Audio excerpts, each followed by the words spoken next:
ओशो की एक कहानी है कि एक बार एलिजाबेथ का अपने पति एल्बर्ट के साथ झगड़ा हो गया। अब झगड़ा हो गया, काफ़ी तेज झगड़ा हो गया।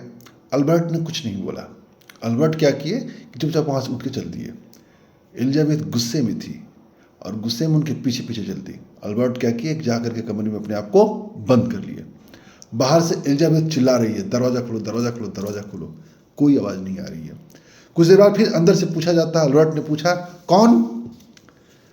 तो सामने से आवाज़ आई कि मैं इंग्लैंड की महारानी एलिजाबेथ, क्वीन। कुछ आवाज़ नहीं आई। फिर चिल्लाते रही एलिजाबेथ, दरवाज़ा नहीं खुला। पीटते पीटते कुछ देर हो गया। फिर एल्बर्ट ने पूछा, कौन? इस बार जवाब आया, मैं एलिजाबेथ, तुम्हारी पत्नी। जैसे ही उसने कहा, दरवाज़ा खुल गया। मतलब सफलता प्राप्त करने के लिए विनम्र होना बहुत ज़रूरी है। यदि विनम्रता नहीं होती है तो सफलता प्राप्त नहीं होता है। सफल व्यक्ति को हम लोग देखते हैं कि बहुत विनम्र होते हैं।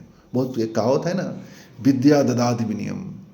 तो उसी तरह से उपलब्धि वाला पुरुष या उपलब्धि वाला प्राणी बहुत विनयशील होता है। यदि उसके अंदर विनय नहीं है, विनम्र नहीं है, इसका मतलब उसने कोई उपलब्धि नहीं प्राप्त किया। एक और कविता आपने सुन रखा होगा कि जब मैं था तब हरि हरि हरि नहीं, आज हरि है मैं नाही। यानी जब मैं, यानी मैं अहंकार, मैं का एहसास होता है, अंदर भाव होता है, हरि मतलब ईश्वर, यानी सफलता नहीं मिल पाती है। तो किसी भी चीज़ को प्राप्त करने, किसी नई उपलब्धि को प्राप्त करने के लिए अपने मैं को अपना ख़त्म करना पड़ेगा। मैं मतलब क्या? मैं मतलब हम कहाँ से आते हैं, हम किस, हमारे शिक्षक दीक्षा क्या है, हमने कितनी उपलब्धियाँ प्राप्त की है, मेरा पद क्या है, ये सब एक अहंकार होता है।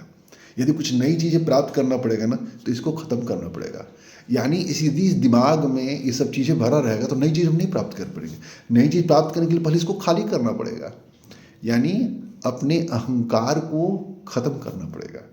तो अपना कागज़ पे लिखिए नाम, अपना पद, अपना जो भी जिन जिन कारणों से अहंकार करते हो, जिनका होता है गर्व, अहंकार, उसको कागज़ पे लिखिए, एक ओखली उठाइए, उसमें रखिए, उसको कूट दीजिए।